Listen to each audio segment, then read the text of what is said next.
Wan Hai കപ്പലിലെ തീ അണയ്ക്കാനുള്ള ശ്രമം തുടരുന്നു. ഇന്ന് രാവിലെ മുതലാണ് കപ്പലിനകത്ത് നിന്ന് തീ വീണ്ടും ഉയർന്നത്.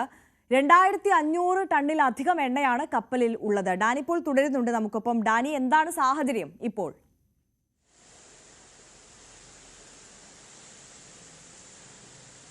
ആര്യ, ഇതിൽ കഴിഞ്ഞ കുറേ ദിവസങ്ങളായി ഇതിൻ്റെ അകത്തെ തീ കപ്പലിനകത്തെ വാൻഹായ് കപ്പലിനകത്തെ തീ പൂർണ്ണമായും കെടുത്താനുള്ള ശ്രമങ്ങൾ തുടരുന്നുണ്ട്. പക്ഷേ ഒരു ഘട്ടത്തിൽ അത് വിജയിക്കും, പിന്നീട് അത് പരാജയപ്പെടും.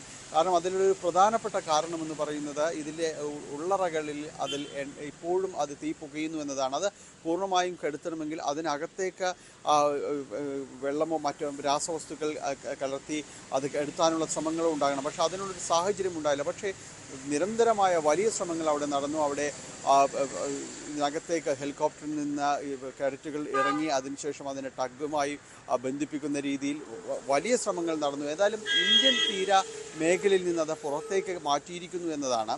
അവിടെ ഇപ്പോൾ അത് ശ്രീലങ്കയ്ക്ക് അടുത്ത ഹമ്മൻതോട്ട തുറമുഖം, ഇവിടേക്കാണ് ഈ കപ്പൽ വാൻഹായ് കപ്പലിൻ്റെ കമ്പനി കൂടുതൽ കരാറുകളുള്ളത്. അവരുമായിട്ട് ഏറ്റവും കൂടുതൽ അടുപ്പം പുലർത്തുന്നതെല്ലാം തന്നെ ഈ ഹമ്മൻതോട്ട തുറമുഖമാണ്.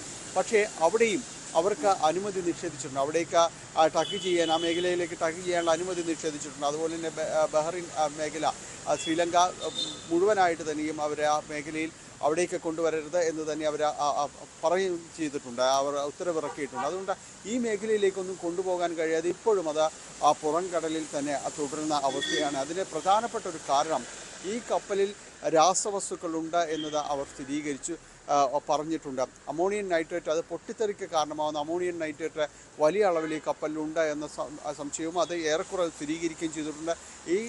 ഇതിൻ്റെ മേഖലയിലൂടെ പോകുന്ന കപ്പലുകൾ പോലും അതിൻ്റെ റൂട്ടുകൾ മാറ്റിയാണ് അവരത് പോകുന്നത്. കാരണം പൊട്ടിത്തെറിക്ക് ഏത് സമയവും സാധ്യതയുണ്ട് എന്നതിൻ്റെ. അതോടൊപ്പം തന്നെ ഈ കപ്പലിലുള്ള 280ഓളം കണ്ടെയ്നറുകളിൽ അതിൽ എന്താണ് അടങ്ങിയിട്ടുള്ളത് എന്ന് വ്യക്തമാക്കാനായിട്ട് ഇതുവരെയും കമ്പനി തയ്യാറായിട്ടില്ല എന്നതാണ് അതിൻ്റെ നിഗൂഢത വർദ്ധിപ്പിക്കുന്നത്. കാരണം അതിൻ്റെ അകത്ത് അടങ്ങിയിരിക്കുന്ന വസ്തുക്കൾ, രാസവസ്തുക്കൾ ഉണ്ട് എന്ന് പറയുമ്പോൾ അത് ഏതെല്ലാമാണെന്ന് പറയുകയും അതോടൊപ്പം തന്നെ 280 കണ്ടെയ്നറുകളിൽ എന്താണെന്ന് പോലും വ്യക്തമാക്കാൻ തയ്യാറാകാത്ത ഒരു നിലപാടാണ് വാൻഹായ് ഷിപ്പിംഗ് കമ്പനി സ്വീകരിച്ചിട്ടുള്ളത്.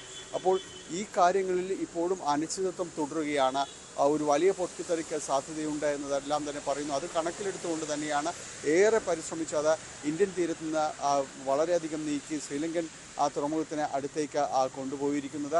ഏതായാലും ആശ്വാസം ഇന്ത്യൻ തീരത്ത് നിന്ന് മാറി എന്നുള്ളതെല്ലാം തന്നെ ഒരു ആശ്വാസം നിൽക്കുന്നു. പക്ഷേ പാരിസ്ഥിതിക ആഘാതം അത് എവിടെയായാലും അത് വലിയ രീതിയിൽ തന്നെ ബാധിക്കുന്നത് തന്നെയാണ്. അത് സംബന്ധിയായ കാര്യങ്ങളിലാണ് ഇപ്പോഴും ആശങ്ക നിലനിൽക്കുന്നത്. എങ്കിലും തീ കെടുത്തുവാനുള്ള പരിപൂർണമായും കെടുത്തുവാനുള്ള ശ്രമങ്ങൾ ഇപ്പോഴും വലിയ രീതിയിൽ തന്നെ തുടരുകയും ചെയ്യുന്നുണ്ട്.